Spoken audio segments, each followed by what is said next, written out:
Hetty Green buvo viena iš keisčiausių asmenybių pasirodžiusių Amerikos verslo gyvenime paauksuotojo amžiaus įkarštyje. Nors Hetty buvo viena turtingiausių moterų Jungtinėse valstijose, ji turėjo didžiulės šykštuolės reputaciją ir vėliau netgi tapo žinoma kaip Wall Streeto ragana. Čia mes apžvelgsime jos gyvenimą ir istoriją, tačiau prieš tai padarydami apsvarstykite galimybę prenumeruoti, jei jums patinka toks turinys. Henrietta Howland Robinson gimė 1834 m. lapkričio 21 d. New Bedfordo mieste, Massachusetts'e, tėvams Edwardui Motui Robinsonui ir Abby Howland. Ji kilusi iš labai pasiturinčios šeimos, kuri valdė didžiausią banginių medžioklės laivyną šiame regione. Taip pat jie dalyvavo JAV prekyboje su Kinija. Tuo metu, kai Amerikos prekyba su Azijos šalimi buvo griežtai saugoma ir tik ribotam žmonių skaičiui buvo leidžiama tuo užsiimti. Visą jaunystę ją supo verslininkai, todėl netrukus ji pati įsitraukė į šią veiklą. Dar būdama vaikas, ji pradėjo skaityti akcijų ataskaitas ir finansinius leidinius, o sulaukusi 13 metų jau dirbo šeimos verslo buhalterė. Nuo mažens jai buvo diegiama taupumo svarba ir susidomėjimas pinigų uždirbimu. Vieną kartą Henrietta pasakė žurnalistui: "Mano tėvas sakė niekada niekam nieko neduoti, netgi gerumo." Henrietta, kuri dar jauna įgijo trumpesnį vardą Hetty, savo pirmosios laimės neuždirbo pati. Kai jos motina mirė 1860 metais, Hetty tebuvo 25. Didžiąją dalį savo turto paliko vyrui, tačiau Henrietta gavo namą, kuris šiandien būtų vertas daugiau nei $250 000. Po to jos tėvas išplėtė šeimos verslą, investuodamas į Niujorko laivybos kompanijas ir pirkdamas valstybės obligacijas, kurios kasmet mokėjo neįtikėtinai pelningas 6% palūkanas. Šalis ką tik buvo išgyvenusi Amerikos pilietinį karą ir buvo daug galimybių užsidirbti pinigų atkuriant ekonomiką. Hetty's tėvui tuo metu sekėsi labai gerai, kai jis mirė praėjus 5 metams po žmonos mirties. 1865 metais jis paliko Hetty'ai $6 milijonus, sumą, kuri šiandien būtų verta daugiau nei $100 milijonų. Maždaug tuo pačiu metu mirė ir jos teta, palikdama savo dukterėčiai solidų $2 milijonų palikimą. Nors šie palikimai tapo ilgų teisminių ginčų objektu per keletą artimiausių metų, Hetty taip pat gavo $100,000 grynaisiais. Ir šie pinigai kartu pavertė Hetty labai turtingą moterimi. Jos ryžtas pačiai valdyti savo finansus atsispindėjo ir jos santuokos susitarime. 1860 pradžioje jie susipažino ir pradėjo santykius su Edwardu Henryu Greenu, Bostone gyvenančiu verslininku, kurio finansiniai reikalai taip pat buvo susiję su prekyba su Kinija. Jis pats buvo milijonierius, todėl kai jis ir Hetty susituokė, 1867 metais jį primygtinai reikalavo sudaryti susitarimą, pagal kurį jis neturės jokių teisių į jos pinigus ir turtą. Vėliau jie susilaukė 2 vaikų – Edwardo, gimusio 1868 metais, ir Harriettos, žinomos kaip Sylvia, gimusios 1871 metais. Abu vaikai gimė Londone, kur pora buvo persikėlusi keliems metams vėlyvaisiais 1860-aisiais ir ankstyvaisiais 1870-aisiais. Hetty ir Edwardas galiausiai išsiskyrė apie 1880-ųjų vidurį, nors jie liko susituokę ir vėlesniame gyvenime iš dalies susitaikė. Jų nesantaikos priežastis buvo ta, kad Edwardas susidūrė su finansinėmis problemomis, po to, kai jie 1873 metais grįžo į Jungtines valstijas. Kelis kartus ji turėjo jį gelbėti duodama jam pinigų. Tačiau tuo metu jie jau turėjo daugiau nei pakankamai, nes Hetty Green buvo tapusi viena iškiliausių investuotojų sparčiai augančiame Amerikos finansų centre paauksuotajame amžiuje. Wall Streetas, esantis Manhatano saloje, New York'e. Hetty iškilo Amerikos verslo pasaulyje vadinamuoju paauksuotojų amžiumi. Tai buvo pirmasis globalizacijos amžius, kai geležinkeliai, elektra, telegrafas ir telefonas atvėrė didžiules pasaulio dalis. Kai tai vyko kartu su didžiulė pramonės plėtra tokiose šalyse kaip Jungtinės valstijos, Didžioji Britanija, Vokietija ir Rusija. Šiaurės Amerikoje ir Europoje kilo didžiulis ekonominis pakilimas. Dėl to atsiradęs turtų kūrimas ir naujos turtingų verslininkų bei pramonininkų aristokratijos iškilimas lėmė, kad laikotarpis nuo 1870 iki 1900 Amerikoje buvo vadinamas paauksuotų amžiumi. Tačiau reikia pažymėti, kad vargingesniems visuomenės sluoksniams tai buvo laikotarpis pasižymėjęs alinčių skurdu ir siaubingomis darbo sąlygomis.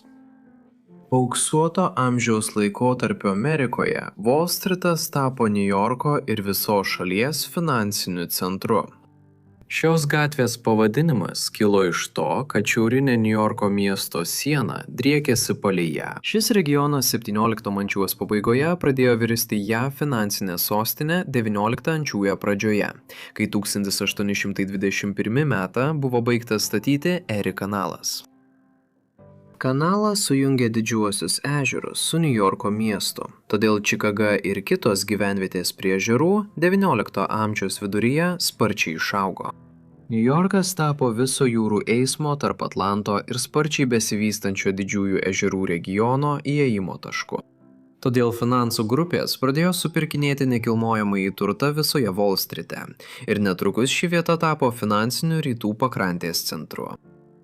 1860 ir 1870 dešimtmečiais čia savo verslo interesus įtvirtino tokios įtakingos kompanijos ir verslininkai kaip J.P. Morganas, Jonas D. Rockefelleris, American Tobacco Company, General Electric ir Charles Dow bei kiti.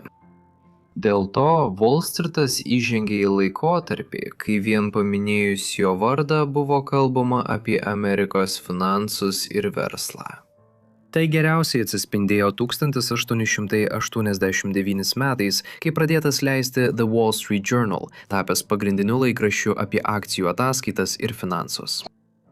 Tai buvo tas Wall Streetas, kuriame Hetty Green pradėjo reikštis XIX amžiaus paskutinėme ketvirtyje. Net tada, kai Greenai gyveno Londone, Hetty jau buvo pradėjusi investuoti į Amerikos obligacijas, kuriomis buvo prekiaujama Wall Streete. Iš pradžių jį investavo palūkanas, kurios susikaupė iš tėvo palikto turto, kai šios pinigus nukreipė į geležinkelio obligacijas, tuo metu, kai šalis sparčiai buvo jungiama geležinkelio linijomis. Ji taip pat įsigijo didelį kiekį žaliųjų dolerių.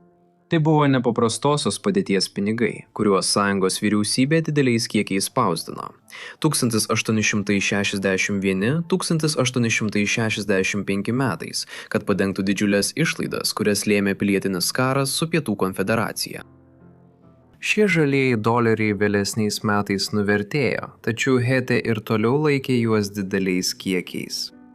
1875 metais ji buvo dosniai apdovanota, kai kilus krizei dėl šių banknotų, prezidento Uliso S. Granto administracija žaliuosius dolerius padengė auksu.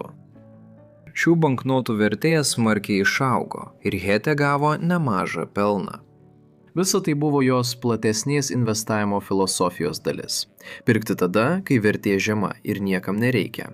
Ir laikyti tol, kol vertė pakyla ir visi pradeda dėl jų išprotėti.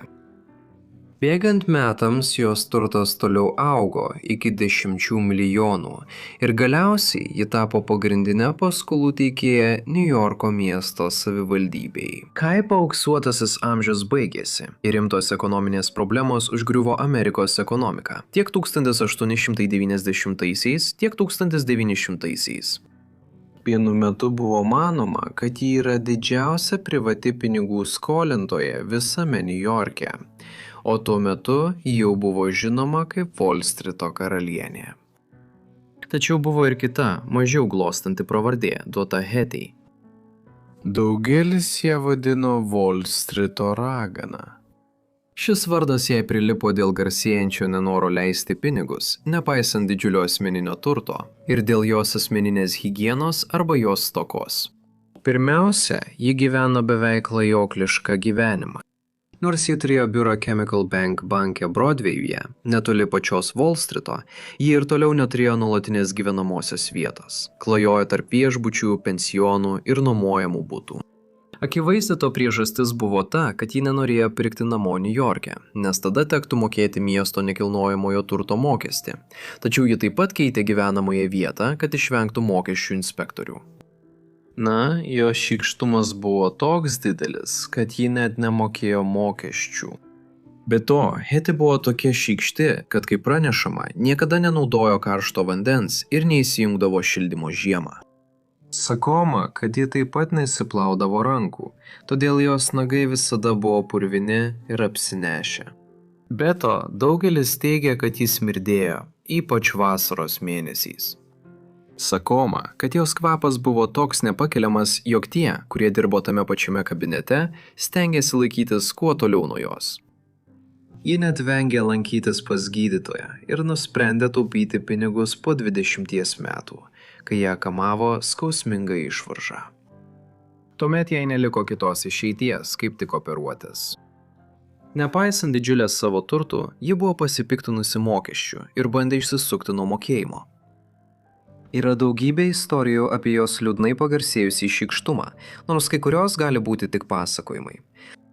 Buvo tikima, kad ji kasdien dėvėdavo tą pačią juodą suknelę ir nešiotų ją tol, kol ši visiškai nusidėvėtų, suplyštų ir nuo purvo pažaliuotų. Ir tik tada ji nusipirkdavo kitą paprastą juodą suknelę. Kita istorija teigia, kad ji kartą kelias valandas naršė po vežimą, kuriame ieškojo pamesto pašto ženklo. Jis buvo vertas 2 centų. Ši istorija apie pašto ženklą galbūt nėra tikra, bet atsižvelgiant į jos reputaciją, niekada negali būti visiškai tikras. Tačiau nėra abejonių, kad Green įprastai vilkėjo juodą suknelę, galbūt iš dalies dėl kvakeriško religinio auklėjimo, taip pat dėl savo šykštumo. Dėl to Hetty sakė, vien dėl to, kad rengiuosi paprastai ir neišleidžiu turtų savo suknelėms, jie sako, kad esu keista arba beprotė. Tačiau Hetty Green uolus savo turto saugojimas turėjo gerokai daugiau neigiamų aspektų. Ji nepritarė savo dukters Silvijos gerbėjams, todėl Silvija liko netekėjusi ir perkopusi 30-metį. Hetty nepritarimas kilo iš jos įtarumo, kad kiekvienas, kuris susitikinėjo su jos dukra, tikrai siekė jos turto, kurio didelę dalį Silvija vieną dieną paveldės. Galiausiai vienas gerbėjas, Matthewsas Astoras Wilksas, susitiko su ja ir sulaukė jos pritarimo. Pagrinde todėl, kad jis buvo ne itin svarbus, itin turtingos Astorų šeimos narys ir pats turėjo šiek tiek nepriklausomo turto.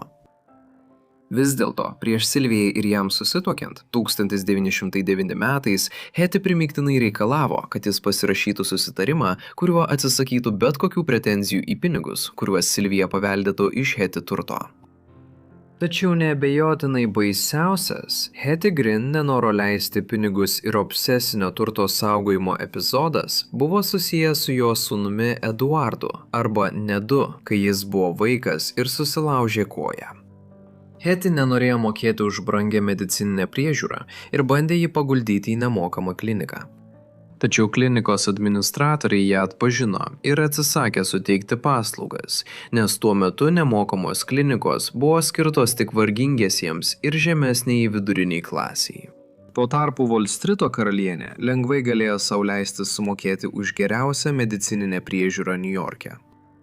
Nesutrinkusi dėl tokio atsakymo, Hetty nusprendė pati gydyti savo sūnaus sužeidimą. Per kelias savaitės po to žaizda tinkamai neužgijo ir galiausiai prasidėjo gangrena. Nedo koja turėjo būti amputuota ir nuo tada jis naudojo iš kamščio pagamintą protezą. Nepaisant šio įvykio, vėlesniais metais jis dirbo savo motinai ir po ilgo laikotarpio praleisto tvarkant jos verslo reikalus ir mokesčius Čikagoje, jis sugrįžo į Niujorką. Paskutinius savo gyvenimo mėnesius ji praleido gyvendama su juo, pagaliau turėdama nuolatinę gyvenamąją vietą.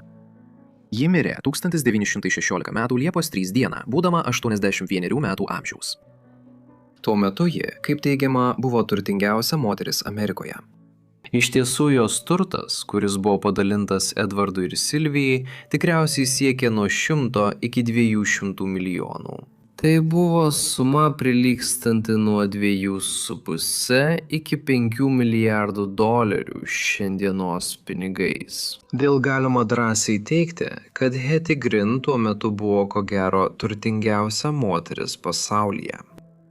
Lieka klausimas, ar ji kada nors rado tą 2 centų pašto ženklą.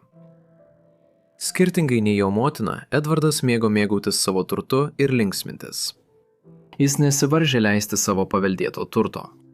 Jis pasistatė dvarą Round Hill, Massachusetts'e, sukaupė įspūdingą pašto ženklų ir monetų kolekciją, o taip pat dosniai prisidėjo prie visuomenės gerovės. Paveldėjusi motinos turtą, Hetės dukra Silvija tapo viena turtingiausių moterų Amerikoje, o kai jos brolis Edvardas mirė 1937 metais, ji paveldėjo beveik visą jo turtą taip pat. Sylvia Green Wilkes neturėjo vaikų ir artimų giminaičių. Ji mirė 1951 metais ir po mokesčių paliko apie 19 milijonų dolerių vertės turtą. Iš pradžių jos testamentas nebuvo rastas, bet galiausiai jis buvo aptiktas įkištas į skardinę spintelę. Silvijos artimiausias genetinis giminaitis, pusseserė, buvo paminėta testamente ir jai palikta 5,000 dolerių. Tačiau ji kreipėsi į teismą ir vėliau jai buvo priteista 140 000. Likusi jos turto dalis buvo padalinta labdaros organizacijoms, mokykloms ir ligoninėms. Taigi, galiausiai didelė Wall Streeto raganos milžiniško turto dalis, kurio ji taip nenorėjo išneisti, atiteko visiškai nepažįstamiems žmonėms. Sveiki vaikinai, tikiuosi jums patiko šis vaizdo įrašas. Šio vakaro vaizdo įrašą įgarsino ponas Knoxas. Jei jums patinka baisios istorijos, daugiau jų galite rasti pas mane ten. Nuorodą rasite aprašyme. Bet kol kas, ačiū jums. Prenumeruokite Forgotten Lives ir iki pasimatymo kitame epizode, kai sugrįš įprastas pasakotojas.